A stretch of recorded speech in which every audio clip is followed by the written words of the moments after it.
Okay. Morning, everybody. I'm Joe. I'm head mechanic up here at Alamo Classic. Built these 266 Mustangs, and this one's about to go home, but I figured I'd take a chance before it goes home and do a quick impression review of the two fuel injection systems we ran in these cars. This one got the fast system, mild 5.0 roller motor, cam ported heads, Ford Racing 5-speed, etc., etc., and the fast fuel injection system. And this one, another 66, AOD 347 stroker with the Holley Sniper system. Now, both of these systems right off the bat are light years ahead of a carburetor. You know, carburetors are cool, they're old school and everything, but especially with today's gas, keeping them maintained is getting to be a nightmare, and fuel injection is just much more efficient. Efficiency equals horsepower. So, first rattle out of the box, installing the systems. Orange car here, the fast system, it's cool. It's a true multi-port fuel injection system like modern cars have. The downside to that is that the installation on this is a nightmare. I started with a stripped out shell, and it was still a fiasco getting 80 miles of wiring run, getting, everything for the position of the sensors. It's a great system. It's really cool once it's in, and once it's dialed in, it's great. I love it. However, if you're starting with a complete car, or dear God, if you're doing this in your driveway on your own, this is going to be a challenge. The Sniper system from Holley, it's not a multi-port fuel injection system. It's throttle body injection. The fuel injectors are tucked inside what looks like a carburetor. Again, still light years ahead of a carburetor. However, it doesn't have the tunability of the multi-port system, and apples to apples on the same engine in the same car, you do have the potential to squeeze a little bit more power out of the fast system just because of its versatility and its tunability. That being said, installation, comparatively speaking, an absolute cakewalk. It's about a 20-hour job start to finish, including the fuel system, the whole 9 yards. Not a bad job, pretty easy to do. Honestly, I couldn't even begin to calculate how many hours went into doing the fast system. And it was a stripped out car. This was a fairly complete car when I installed the system. The wiring harness took about 2 hours. Most of the work was getting the fuel system in place, getting the sensors in place. It's not really that hard of a system to set up.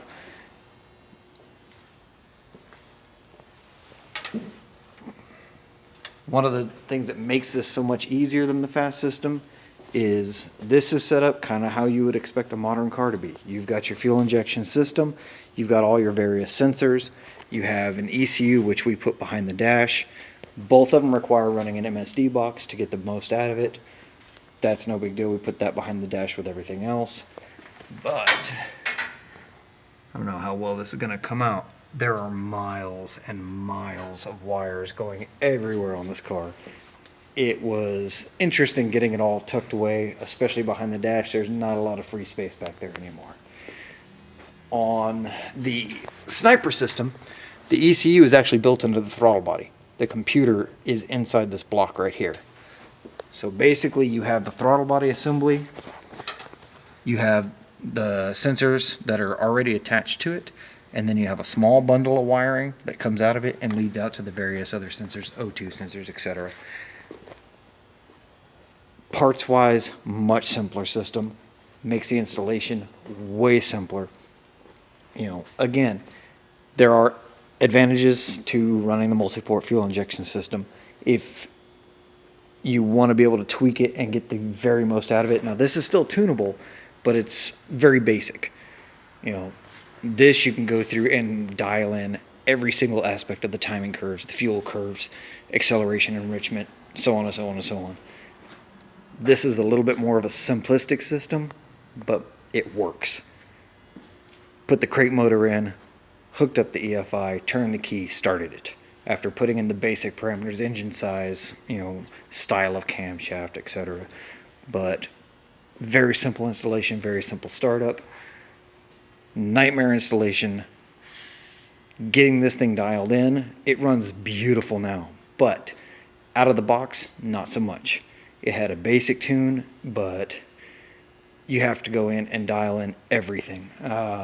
I struggled with this car for quite a while on the tune.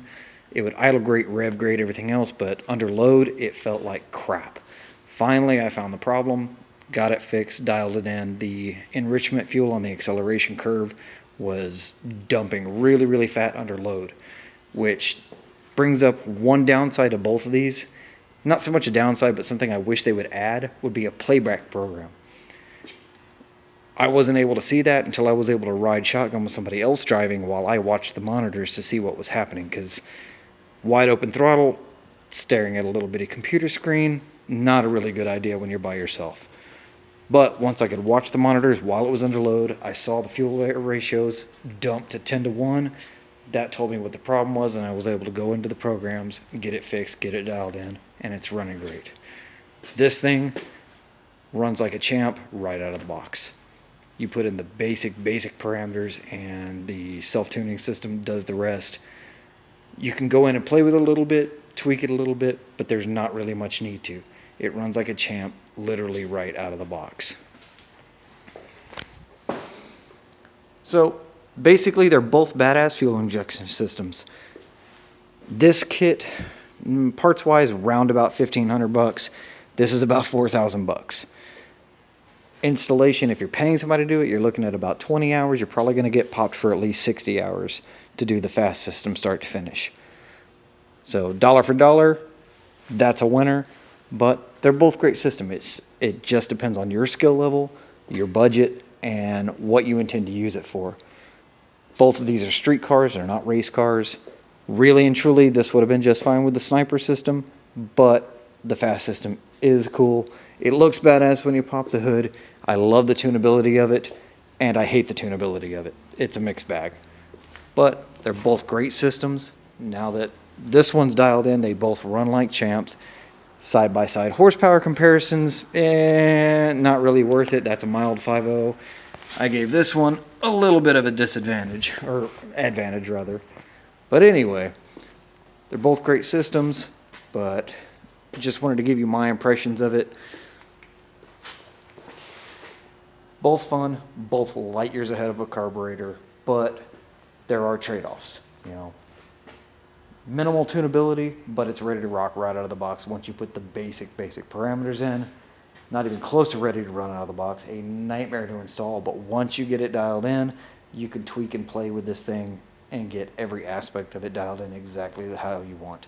If you're building a real serious hot rod, absolutely. If you're building a race car, definitely. But for the average do-it-yourselfer, I wouldn't recommend the fast system. I would go with the Sniper kit, which they also now have in a 2-barrel system. You don't even have to pull your 2-barrel intake. So, something worth thinking about for your daily driver restos.